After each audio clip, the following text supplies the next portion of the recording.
అందరికీ నమస్తే. నేను మీ ఆనపోసుల వెంకటేష్. కాకుల వల ఎల్లప్పుడూ కలిసి బ్రతక లాభము, కాట్ల కుక్కలు అట్లెప్పుడు కలయించుట నష్టం అని ఒకటిన్నాం. అంటే కాకులు కలిసి ఉంటాయి, కుక్కలు కొట్లాడుకుంటాయి అనేది ఒకటి. ఇక్కడ మనిషివా పశువా అని పశువుతోను పోల్చినప్పుడు చాలా ఇన్సల్ట్ అనిపించేది. కానీ ఇలా పశువులను కూడా అవి అన్ని రకాలుగా ప్రజలకు, రైతులకు ఉపయోగపడతా ఉన్నాయి. పశువును తిట్టడం కాదు, పూజించడం కాడికి వచ్చింది. కానీ మనిషి ఇక ఎలా తయారైందంటే రోతకెగబడ్డాడు. అందులో రోతకెగబడ్డటువంటి వ్యక్తి ఎవరే అంటే చదువుకున్న వ్యక్తి. ఆ చదువుకున్న దాంట్లో ఇంకా ముందుకు అడుగు పెడితే ఉన్నత స్థానంలో ఉద్యోగాలు చేస్తూ సిగ్గు లేకుండా నీవు ఎక్కువ నేను తక్కువ, అంటే నేను ఎక్కువ నీవు తక్కువ అనేటువంటి మూర్ఖ భావజాలను నింపుకున్నటువంటి నీచులు ఈ భారతదేశంలో ఉన్నారు. ప్రపంచ ఏ దేశాల్లో లేరు. ప్రపంచంలో మా కులం పెద్దది, మీ కులం తక్కువ అనేటువంటి నీచాతి నీచమైనటువంటి దుర్మార్గులు, రోతైన దుర్మార్గులు ఉన్నటువంటి ఈ దేశంలో ఈ మధ్య కాలంలో నరేంద్ర మోడీ గారు ప్రధాని అయిన తర్వాత ఎక్కువ హిందుత్వాన్ని పోర్ట్రేట్ చేయడమా లేకుంటే ఇంకోటి అర్థం కాదు, కానీ చెలరేగిపోతున్నటువంటి మూకలు.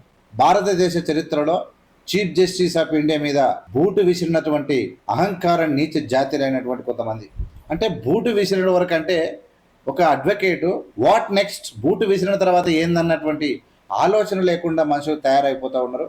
ఒక శాడిజంలోకి మళ్ళీ వెళ్ళిపోతా ఉంది. అంటే వాళ్లకు కులం ముందు సిజేఐ పోస్ట్ కూడా వాళ్ళకి చిన్నగా అయిపోతా ఉంది. వై పూరన్ అంటే మొన్న జరిగినటువంటి సంఘటన, ఆంధ్రప్రదేశ్ అంటే తెలుగు వాడైనటువంటి వై పూరన్ హర్యానా రాష్ట్రంలో ఒక ఐఏఎస్ పూరన్ యొక్క కాలు గోటికి కూడా ఏ విధవాడు సరిపోడు. ఆయన అందానికి గానీ, ఆయన టాలెంట్ గానీ, ఆయన దళితుడే కావచ్చు, కానీ ఒక చెక్కిన బొమ్మ లేకున్నాడు. ఆయన బాపు గీసిన బొమ్మే నువ్వా, బాలు పాడిన పాట అని మనం అనుకుంటున్నాం. అట్లా ఒక అంత అందం, అంత తెలివి, అంత జ్ఞానం, అలాంటి వ్యక్తిని కూడా కులం అనేది ఎంత ప్రమాదకరంగా తక్కువ స్థాయిలో ఉంచుతుంది అనేది ఇలా ఈ భారతదేశానికి పట్టినటువంటి ఒక పీడ. ఈ మతాలు, ఈ కులాలు దాన్నే పెట్టుకొని బతుకుతున్నటువంటి కొన్ని పార్టీ.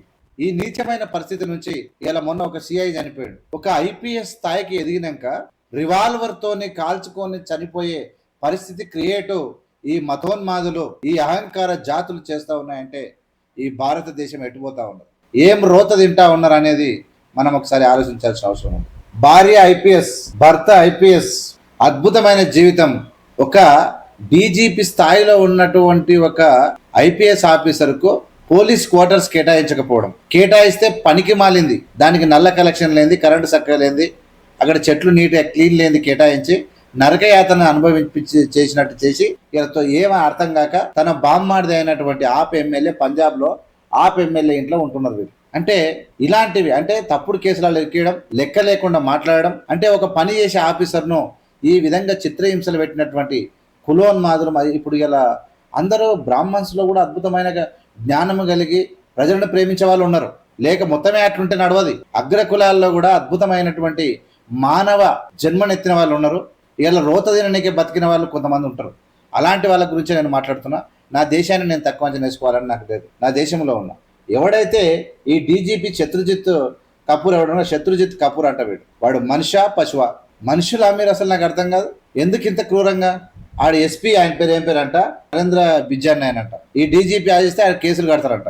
అడ్డగోలి మాటలు, అవమానాలు. ఇలాంటి పరిస్థితుల్లో ఈ దేశం ఎలా యునైటెడ్ గా ఉండే, India is my country, all Indians are my brothers and sisters, I love my country అని చెప్పి ఇలా ఎందరో మంది, అంటే అద్భుతమైనటువంటి యువత నూనె మీసాలలోలే ఈ కులాహంకారానికి, మ్యారేజ్ల పేరు మీద బంగారం లాంటి ఈ భారత సంతతి ఎందరో మంది దళితులను ప్రాణాలు కోల్పోయారు. ఒక అహంకారం, అంటే ఈ దేశం ఎంత నీచానికి తయారైందంటే ప్రపంచ దేశాలను కూడా కలుషితం చేసేసారు. ఈ దేశాన్ని దోసుకొని తెగబలిసి అమెరికా లాంటి దేశాల్లో ఉండి అక్కడ గుమ్ముగట్టి అక్కడ కులమతాలను రెచ్చగొట్టి మనుషులు కాదు జంతువుల కన్నా, అంటే క్రూర జంతువుల కన్నా అధ్వానంగా బతుకుతున్నటువంటి ఈ మత పిశాచులు, ఈ కులాహంకారులు ఎక్కడ పోయినా వీళ్ళకి తగ్గదుగా.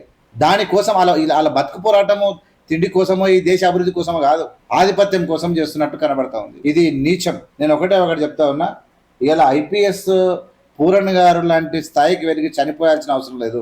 బాబాసాహెబ్ అంబేద్కర్ గారు కనుక అప్పుడు చనిపోయి ఉంటే ఈనాడు ఈ దేశానికి దిశానిర్దేశం వచ్చేది కాదు, ఈ దేశం ప్రపంచ దేశాల సరసన నిలిచేది కాదు. చాలా మంది ఎస్సీ, ఎస్టీ, బీసీలు, ముఖ్యంగా బీసీల కంటే అంటరానితనం లేదు అఫ్కోర్స్, కానీ ఎస్సీ, ఎస్టీలో ఇలా ఎవరెవరైతే మీ ఆఫీసులలో మీ అధికారుల చేత ఇలాంటి అవహేళనకు, అపహాస్యానికి, నిందలకు, అవమానాలకు గురి చేస్తూ ఉన్నారో మీరు ఎవరు చెప్పలేకపోయినా కనీసం నాకన్నా చెప్పండి, నేను చూసుకుంటాను సంగతి. ఇది చాలా హృదయ విదారకమైన ఒక ఐపీఎస్ ఆఫీసర్ భార్యను పెట్టి ఆమె జపాన్ టూర్ లో ఉన్నప్పుడు ఈ నరకయాతన 25 సంవత్సరాల సర్వీస్ కలిగినటువంటి ఒక ఐపీఎస్ ఆఫీసర్, ఒక తెలుగువాడు రివాల్వర్ తో కాల్చుకొని చనిపోయిండు అంటే ఈ మతోన్మాదుల యొక్క ఎంత ప్రమాదకరమైన స్థాయిలో వీళ్ళు ఇలా విజృంభిస్తున్నారో మీరు చూసుకోండి. మేము ఈ దేశ మూలవాసులం, ఇలా అగ్రకులాలు అనుకుంటూ ఇది ఎక్కడికి వెళ్ళి వచ్చినా మనకు తెలియదు. కానీ ఈ దేశ మూలవాసులు ఎవరంటే మొట్టమొదట ఎస్సీ ఎస్టీలు, ఎస్సీ బీసీలు, ఎస్టీలు ఈ దేశం యొక్క పుట్టుక నుంచి, ఆది పుట్టుక నుంచి ఉన్నారు. వీళ్ళనే ఆ అహంకార జాతులు ఈ విధంగా చేయడాన్ని ఖచ్చితంగా నేను ఏమంటున్నానంటే, చాలా మంది మనం ఆఫీసర్లు అయిపోయినాం, రిటైర్డ్ అయిపోయినాం, మనం తిని ఇంట్లో వండుకుంటే చాలు, మనకు రోషం లేదు, చీమును ఎత్తలేదు, ఎవడో భయపడిస్తే భయపడే బతం అంతలు కాదు. ధైర్యవంతమైనటువంటి సమాజాన్ని తయారు చేయండి, ధైర్యవంతమైనటువంటి సమాజాన్ని తయారు చేయండి.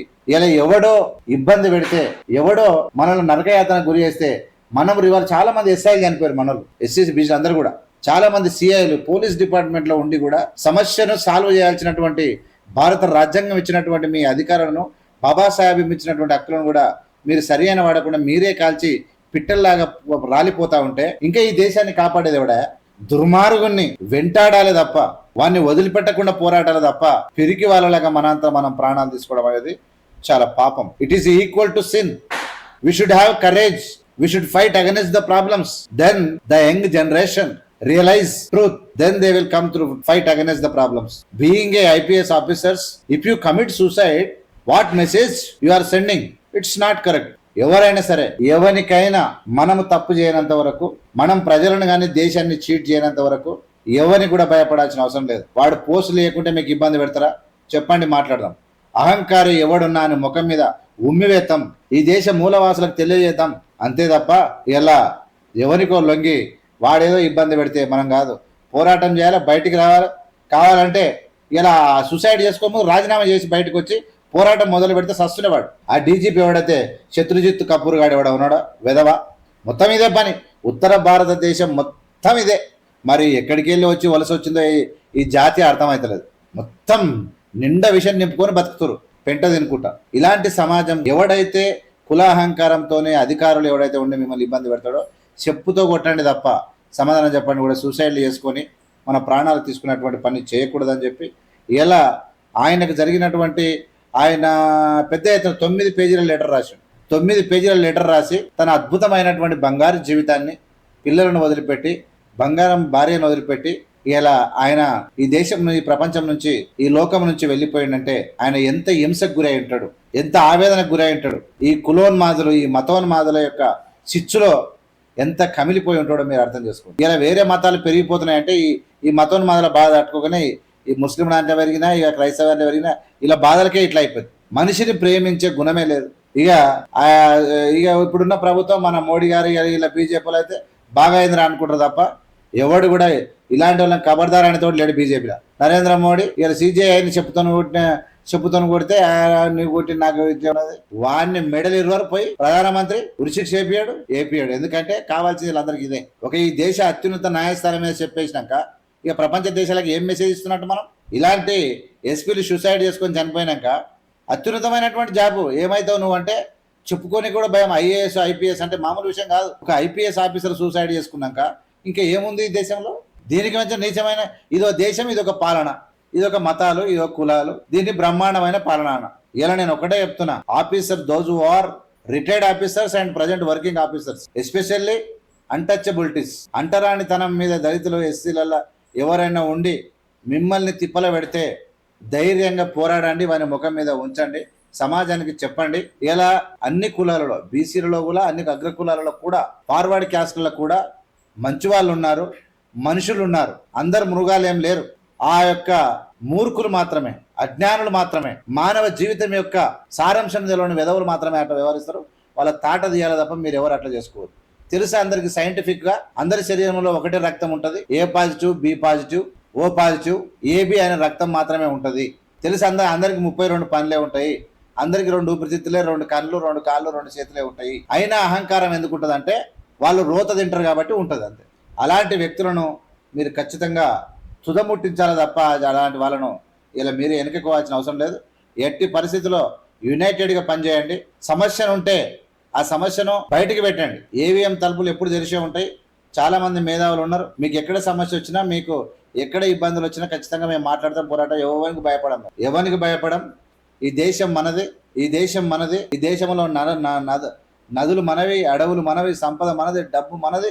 కానీ దొంగలు, మూర్ఖులు, అహంకారులు తింటూ తెగ బలుస్తూ ఉంటే తింటే తినని కానీ ఇబ్బంది పడి తింటే తినంటే మనం చూస్తూ వదిలిపెట్టడం కాదు.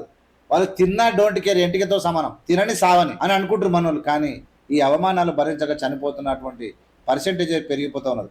ఎందరో మంది గిరిజనుల అమ్మాయిల డాక్టర్లు, ఎస్సీ ఎస్టీ డాక్టర్లు, ఎస్సీ ఎస్టీల మీద రేపులు, ఇంజనీర్లు, లాయర్లు అందరూ కూడా చనిపోతూ ఉన్నారు సూసైడ్ చేసి.